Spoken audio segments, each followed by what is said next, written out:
जय श्री राधे कृष्णा। जेपी भारद्वाज ब्रजवासी चैनल में आप सभी का स्वागत है। माता बहन एवं भाई बंधु सभी का मैं जेपी भारद्वाज ब्रजवासी स्वागत करता हूं। आज हम आपको प्रदोष व्रत के बारे में बताने जा रहे हैं।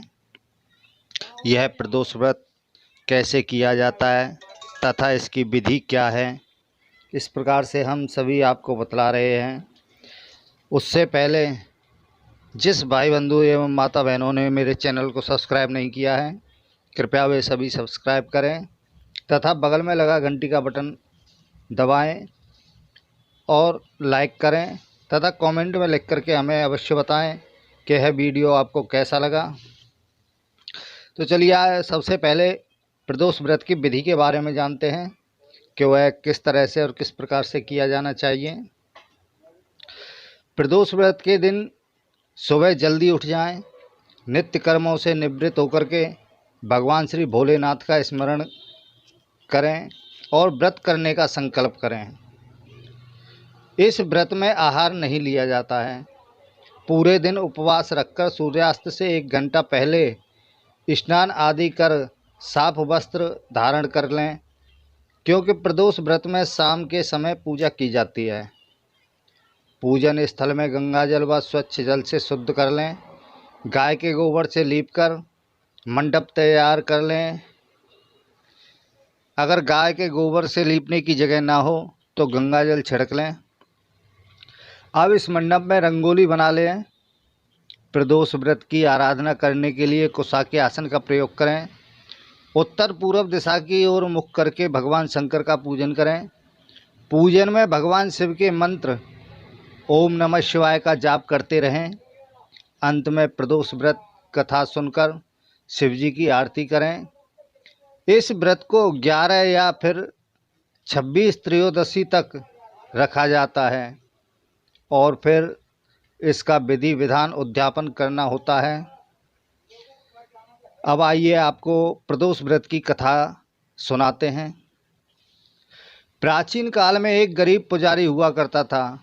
उस पुजारी की मृत्यु के बाद उसकी विधवा पत्नी अपने भरण पोषण के लिए पुत्र को साथ लेकर भीख मांगती हुई शाम तक घर वापस आ जाती थी। एक दिन उसकी मुलाकात विदर्भ देश के राजकुमार से हुई, जो कि अपने पिता की मृत्यु के बाद दर दर भटकने लगा था। उसकी यह हालत पुजारी की पत्नी से देखी नहीं गई।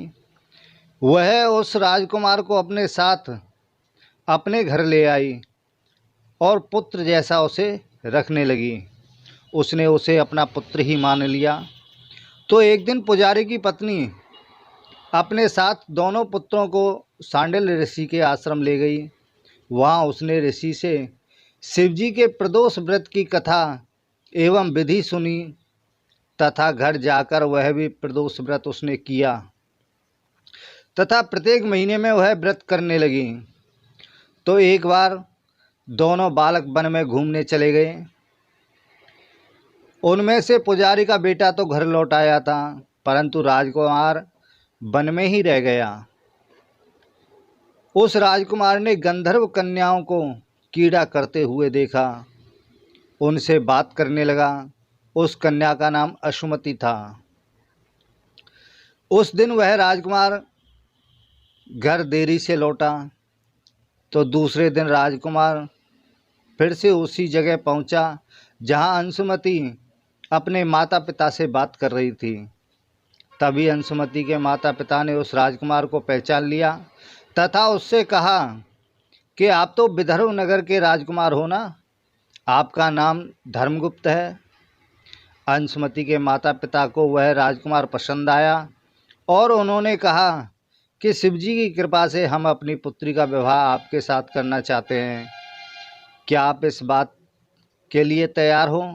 क्या आप विवाह के लिए तैयार हो? तो राजकुमार ने स्वीकार कर लिया। तो उन दोनों का विवाह संपन्न हुआ। बाद में राजकुमार ने गंधर्व की विशाल सेना के साथ विदर्भ देश पर हमला कर दिया और घमासान युद्ध कर विजय प्राप्त की तथा अपनी पत्नी के साथ वह राज्य करने लगा। वहाँ उस समय उस महल में वह पुजारी की पत्नी और पुत्र को आदर के साथ ले आया तथा साथ में उन्हें भी रखने लगा। पुजारी की पत्नी तथा पुत्र के सभी दुख व दरिद्रता दूर हो गई और वह सुख से अपने जीवन को व्यतीत करने लगे। तो एक दिन अंशुमति ने राजकुमार से इन सभी बातों के पीछे का कारण पूछा और रहस्य पूछा तथा राजकुमार ने अंशुमति को अपने जीवन की पूरी बात बताई कि इस तरीके से मेरे साथ हुआ और इन्होंने मेरा साथ दिया और साथ ही प्रदोष व्रत का महत्व और व्रत से प्राप्त फल से भी अवगत कराया। तो उसी दिन से प्रदोष व्रत की प्रतिष्ठा व महत्व बढ़ गया तथा मान्यतानुसार लोग यह व्रत करने लगे। कई जगहों पर अपनी श्रद्धा के अनुसार स्त्री पुरुष दोनों ही यह व्रत करते हैं। तो इस व्रत के करने से मनुष्य के सभी कष्ट और पाप नष्ट हो जाते हैं एवं मनुष्य को अभिष्ट फल की प्राप्ति होती है। तो इस तरह से हमने आपको प्रदोष व्रत की कथा सुनाई। जिस भाई बंधु ने एवं माता बहनों ने मेरे चैनल को सब्सक्राइब नहीं किया है, कृपया वे सब्सक्राइब करें और बगल में लगा घंटी का बटन अवश्य दबाएं, जिससे हम जो भी वीडियो बनाएं वह सबसे पहले आपके पास पहुंचे। इसी के साथ ही जय श्री राधे कृष्णा। बोलो शंकर भगवान की जय।